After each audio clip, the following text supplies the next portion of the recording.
When you come to New York Comic Con, you can't help but notice that there are tons of toys, collectibles, and reproductions here for you to buy. But there's one company, Triforce, that takes the process of replication and turns it into an art form. So everything's 100% authentic.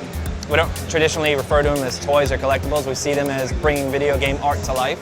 So it was something when I was working in the industry in special effects and we were doing things for film, we always noticed that movies and film got a level of love that video games was kind of like a wicked stepsister, you know? And so I had an idea in 2008 to kind of give the same amount of love and attention and detail to something like a film prop.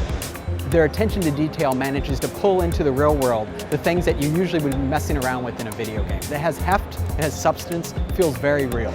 We don't deviate from the source material. A very important thing for us is having no ego about it. A lot of sculpting companies and things I've worked with in the past, like in effects houses, everybody always wanted to make their version of the lightsaber. I think it's super important that you remove your ego from it and create what the fans fell in love with. And one thing we really pride ourselves on is we're true to scale in the game world. For a perfect example, the Batarang, the gauntlet that Batman has. In Rocksteady's version, Bruce Wayne himself is 6'3". But with the suit, the cowl, and everything, he's closer to about 6'9", 7 foot. So our gauntlet reflects that accordingly. Because they've been spending so much time doing this and being so specific in particular about their creations, game developers have started coming to them and asking them to create artwork, 3D artwork, that can actually be used in the video game.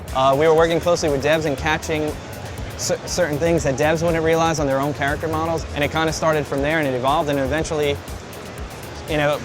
developers said to us, hey, why don't we give you concept art and you guys sculpt the character model from there?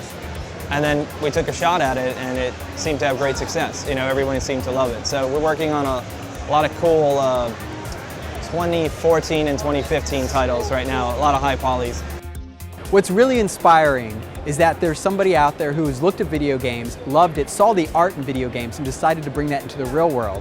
And then the video game industry, recognizing that this guy is doing such amazing work, has decided to take his artwork and put it into their video games.